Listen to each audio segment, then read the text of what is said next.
Inilah kisah bertemunya iblis dengan Nabi Muhammad SAW. Dikisahkan, dahulu Allah memerintahkan iblis melalui malaikat untuk bertemu Nabi Muhammad dan menjawab semua pertanyaan Nabi.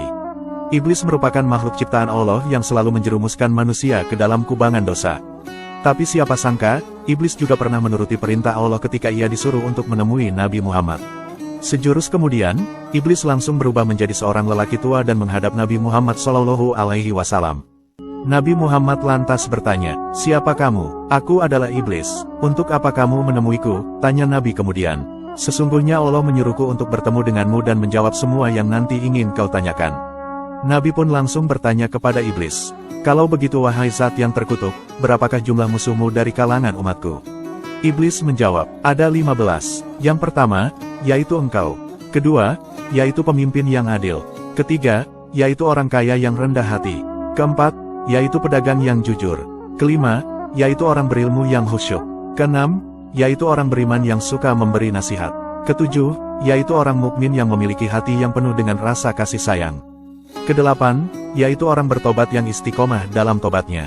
9, yaitu orang yang menjaga diri dari perkara-perkara yang haram. 10, yaitu mukmin yang selalu dalam keadaan suci. 11, yaitu mukmin yang banyak bersedekah. 12, yaitu mukmin yang berbuat baik kepada orang lain. 13, yaitu mukmin yang bermanfaat bagi banyak manusia. 14, yaitu orang yang menghafal Al-Quran dan istiqomah membacanya. 15, yaitu orang yang mendirikan sholat malam sedangkan yang lain tertidur pulas. Setelah itu, Nabi kembali bertanya, "Lalu siapa kawanmu dari golongan umatku?" "Ada 10 golongan. Yang pertama, yaitu pemimpin yang zolim. Kedua, yaitu orang kaya yang sombong. Ketiga, yaitu pedagang yang menipu. Keempat, yaitu orang yang suka mabuk-mabukan. Kelima, yaitu pembunuh. Keenam, yaitu pezina. Ketujuh, yaitu orang yang suka memakan harta anak yatim. Kedelapan, yaitu orang yang meremehkan sholat. 9, yaitu orang yang enggan mengeluarkan zakat. 10, yaitu orang yang senang berangan-angan. Mereka semua adalah teman dan sahabatku," jawab iblis. Dahulu, malaikat juga pernah menyampaikan perintah Allah kepada iblis. "Wahai iblis, Allah yang maha mulia dan maha besar memberi perintah agar engkau menghadap Rasulullah," kata malaikat. "Hendaklah engkau buka segala rahasiamu, engkau jawab dengan sebenar-benarnya dan apapun yang ditanya Rasulullah. Jika engkau berdusta walau hanya satu perkataan, niscaya akan terputus semua anggota badanmu, uratmu, serta disiksa dengan azab yang amat keras." Mendengar azab itu, iblis kemudian merasa ketakutan dan akhirnya menyanggupinya dengan menyamar sebagai seorang tua yang buta sebelah matanya dan berjanggut putih 10 helai, panjangnya seperti ekor lembu. Saat sudah berhadapan dengan Nabi Muhammad, iblis memberi salam. Namun iblis tak mendapat respon. Hingga 3 kali, salam itu juga tak dibalasnya oleh Nabi Muhammad. Iblis lantas bertanya kepada Nabi, "Ya Rasulullah, mengapa engkau tidak menjawab salamku? Bukankah salam itu sangat mulia di sisi Allah?" Nabi Muhammad kemudian menjawabnya, "Wahai seteru Allah, kenapa engkau menunjukkan kebaikanmu? Janganlah engkau mencoba menipuku sebagaimana kau tipu Nabi Adam. Sebenarnya salam itu sangat mulia di sisi Allah, hanya saja aku diharamkan Allah untuk membalas salammu."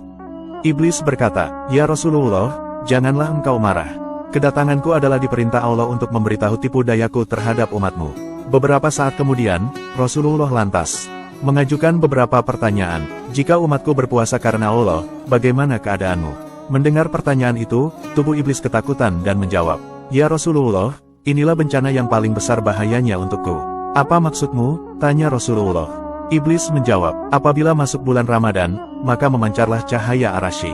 Bagi orang yang berpuasa, Allah akan mengampunkan segala dosa yang lalu dan digantikan dengan pahala yang amat besar, serta tidak dicatatkan dosanya selama dia berpuasa," jawab iblis. Nabi Muhammad bertanya lagi, "Lantas apa yang kau resahkan?" "Yang menghancurkan hatiku adalah malaikat dan semua isi alam yang siang malam mendoakan ampunan bagi orang yang berpuasa," jawab iblis lagi.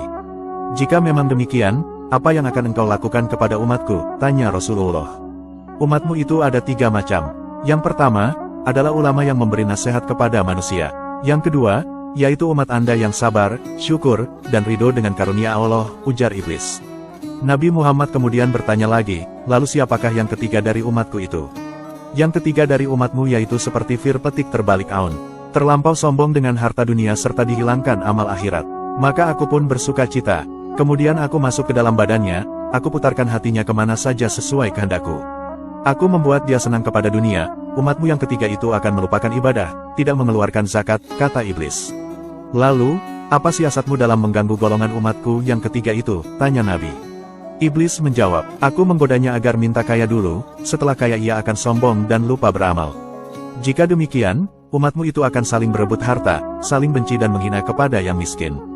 Jika demikian, tinggal menunggu kehancurannya. Setelah mengerti akan tipu daya iblis itu, Nabi Muhammad kemudian menganjurkan kepada umatnya agar menjalankan ibadah dengan penuh harap dan ridho kepada Allah Subhanahu wa Ta'ala.